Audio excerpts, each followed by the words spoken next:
vidéo. Une question pour Verdon. Qu'est-ce qui fait la force de l'équipe béninoise qui a réussi à tenir tête au Ghana, au Cameroun et au Maroc? Merci. Bon, je dirais que l'utilisation de la VAR est un plus pour le football, à mon entendement, parce que ça vient corriger des injustices par moment, quoi. Donc, moi, je le vois comme un effet positif. Après, un jour, ça peut vous servir, un jour, ça peut vous desservir. Mais je crois que fondamentalement, c'est une bonne avancée pour le football en général. Et bon, j'ai pas d'autres supputations sur ce qui va se passer. J'espère juste que ça va fonctionner jusqu'au bout. Et qu'il n'y aura pas de problème technique. Olivier? Ouais, la force du Bénin à l'heure actuelle, comme je vous ai dit, c'est plutôt le collectif. On sait que sur le papier, on n'a peut-être pas la meilleure équipe d'Afrique, mais en tout cas collectivement, je sais qu'on est très très fort et on va être très très dur à bouger. Et je pense qu'aujourd'hui, dans le football, le collectif, c'est le plus important. Du coup, on a des valeurs qu'on va garder. Et puis voilà, pour moi, c'est notre force actuelle. Ok, après elle, une dernière question. Bonjour, coach Sodecha Magrou Futur Media. Bonjour. Alors, je pense que Salif avait déjà abordé la question concernant Khaled. Certes, vous perdez Khaled, mais vous allez avoir le retour de Saïd. Est-ce que vous pensez qu'il va faire l'affaire? Qu'il pourra remplacer Khaled? Qui? Saïd. Saïd? Oui. Qui va signer son... Oui, Saïdo. Qui va signer son retour.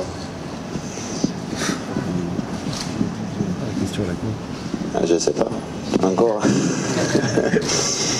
Il a été blessé et je ne sais pas encore s'il va jouer. Après, il y a aussi Steve Mounier qui revient, qui était suspendu. Donc voilà, c'est aussi, on récupère des joueurs, en tout cas un. Et bon, comme je l'ai dit tout à l'heure, je vais remarcher sur la même route, quoi, au niveau de la réponse et parler de Khaled. Voilà. Moi, j'ai beaucoup de regrets par rapport à cette expulsion, quand même, je le dis aujourd'hui, parce que j'ai pas l'habitude de m'exprimer sur l'arbitrage. Et même après le match, je ne me suis pas tellement exprimé sur le sujet, quoi. Mais c'est une expulsion qui est regrettable pour moi.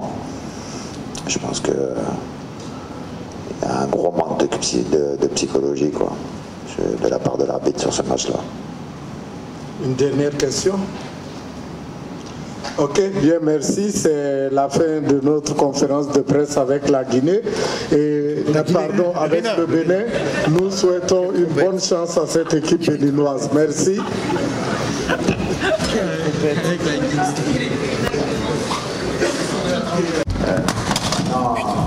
Pour le match contre le Sénégal, on sait que c'est encore un gros challenge qui est devant nous.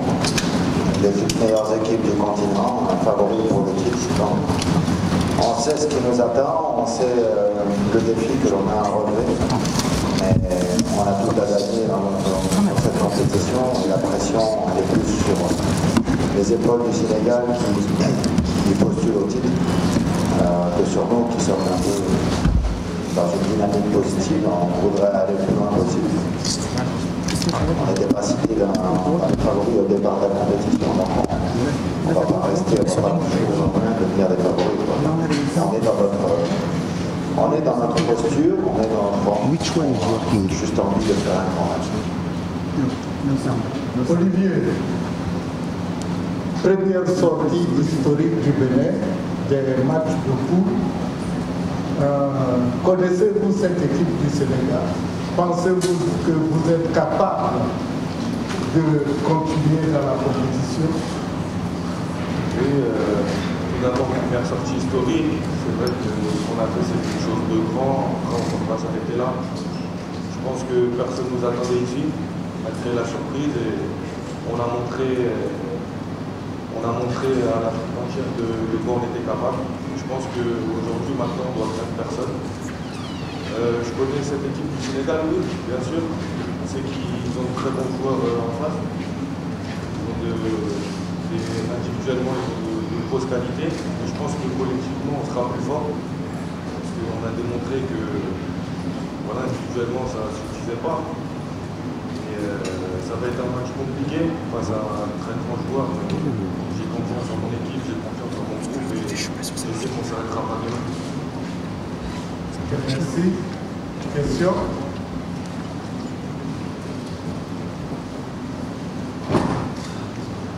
Bonjour, avec de l'équipe. Michel, dans quel état se retrouvent les joueurs aujourd'hui? Parce que vous avez quand même beaucoup puisé, et puis comme tu le disais, vous n'étiez pas favori. Donc j'imagine que physiquement, maintenant, ça commence à peut-être un peu à peser dans les jambes. Et puis Olivier aussi, pour donner son ressenti de joueur. Je dirais qu'on a eu un laps de temps très court entre le dernier match de poule et le 8e de finale, et on a bénéficié d'un laps de temps un peu plus long, ce qui, je pense, nous a fait du bien, parce qu'on a dépensé beaucoup d'énergie lors de nos matchs, donc ce repos était salutaire. Ça nous a permis aussi, je pense, de décompresser un tout petit peu. Maintenant, pour nous, il s'agit de se remettre dans la compétition et d'aborder ce match avec l'état d'esprit qu'il faut et les vertus morales que l'on a développées jusqu'à aujourd'hui. Olivier?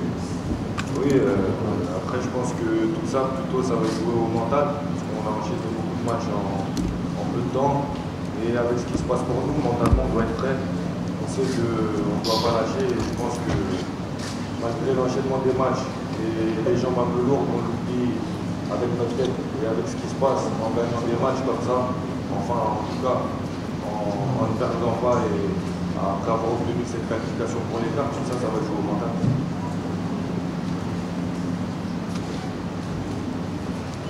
Ok, allez. Oui, bonsoir. Issa Amarou, ORTB Bénin.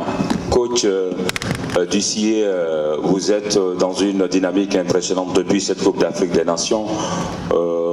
Vous avez amené une équipe là où on ne l'attendait pas du tout. Et justement, en matière d'attente, les autres équipes, on va dire, vous attendez moins. Mais cette équipe du Sénégal, là, elle vous attend. Parce que, bon voilà, les clichés sont là. Comment justement faire face à une équipe, on va dire, qui sait qui on est, une équipe qui vous a découvert déjà dans cette compétition? Est-ce que ça ne change pas un peu les données? Est-ce que ça ne change pas également les idées dans vos têtes? À Olivier Verdon, je demanderais quel est aujourd'hui, on va dire, le moral au niveau de la troupe. Est-ce que c'est le même état d'esprit qu'à la veille des autres matchs déjà joués par les écureuils? Merci.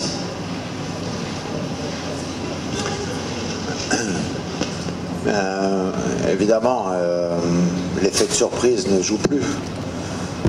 Donc c'est une donnée aussi dont on doit tenir compte, mais bon, c'est logique, on le sait, plus on avance dans une compétition et plus les adversaires, si on est là, c'est pas par hasard, donc ça veut dire aussi que quelque part je dis pas qu'on nous craint, c'est pas ça, mais on nous respecte.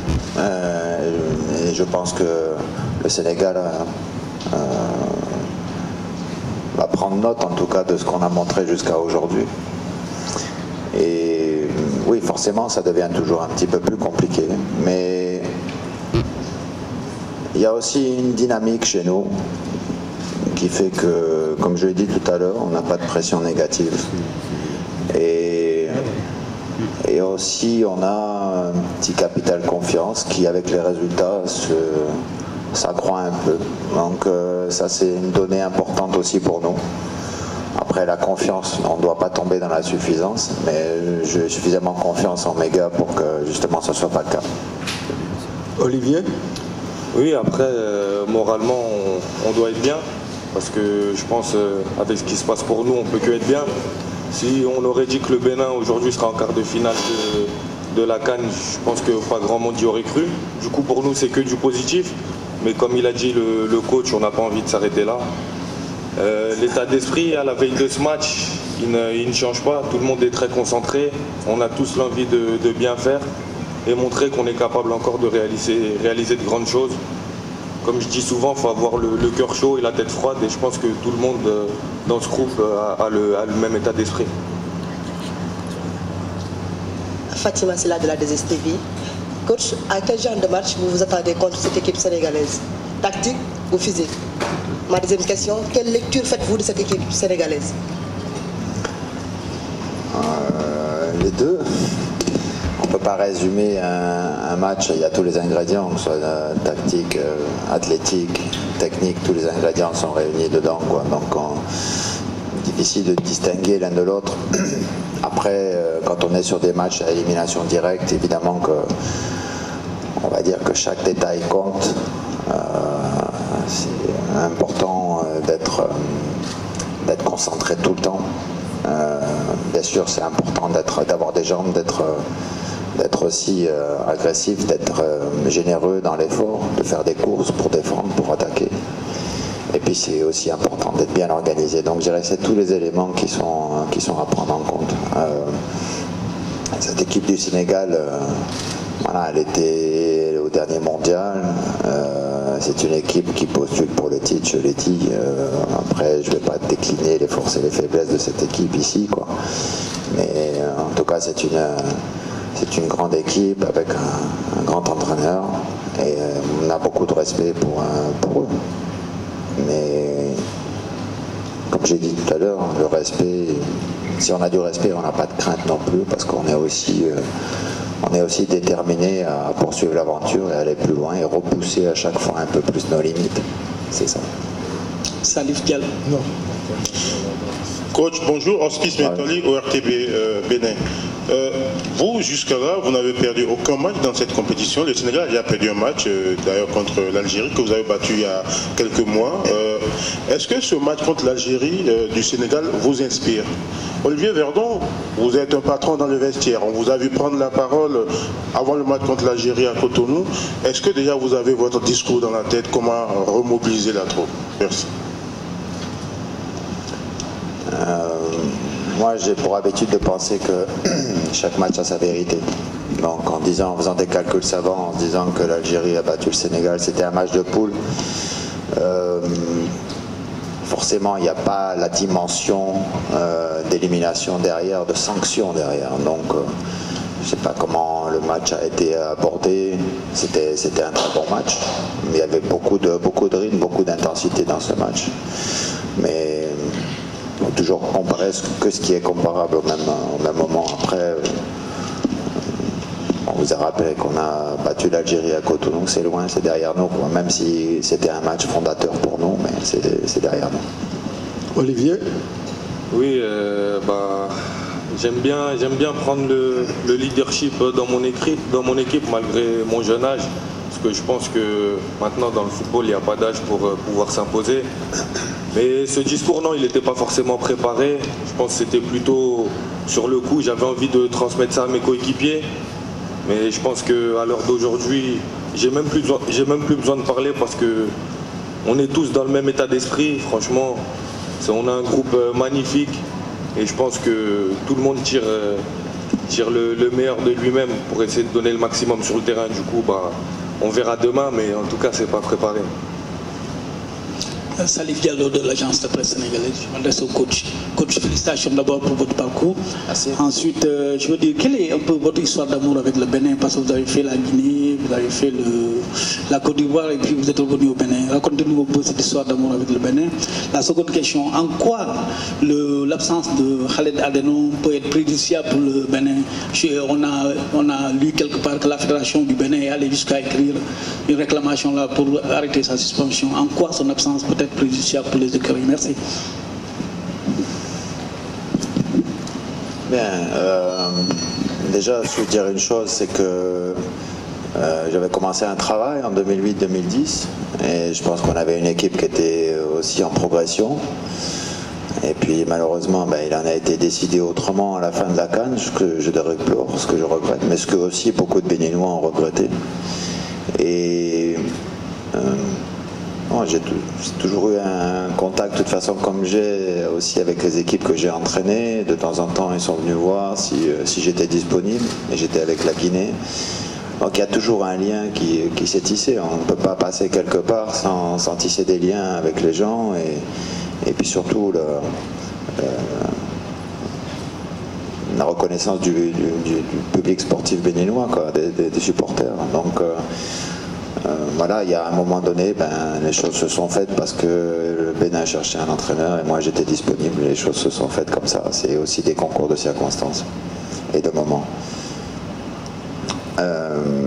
Après sur Khaled, oui, c'est un joueur qui va nous manquer parce que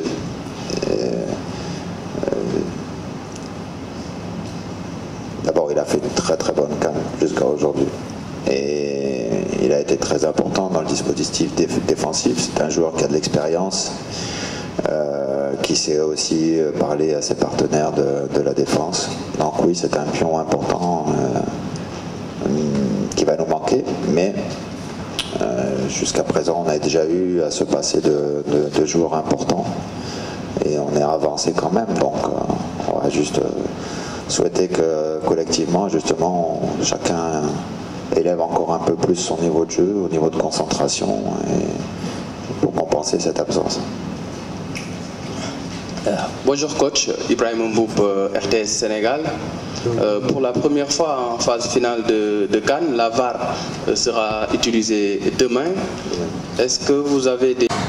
Aucun match gagné jusqu'à présent, mais le Bénin se trouve en quart de finale. Est-ce que vous comptez faire votre première victoire contre le Sénégal? Bien. C'est votre lecture. Moi, j'aurais envie de dire aucun match perdu. Donc, c'est une autre vision des choses, surtout contre les équipes que l'on a dû affronter jusqu'à aujourd'hui.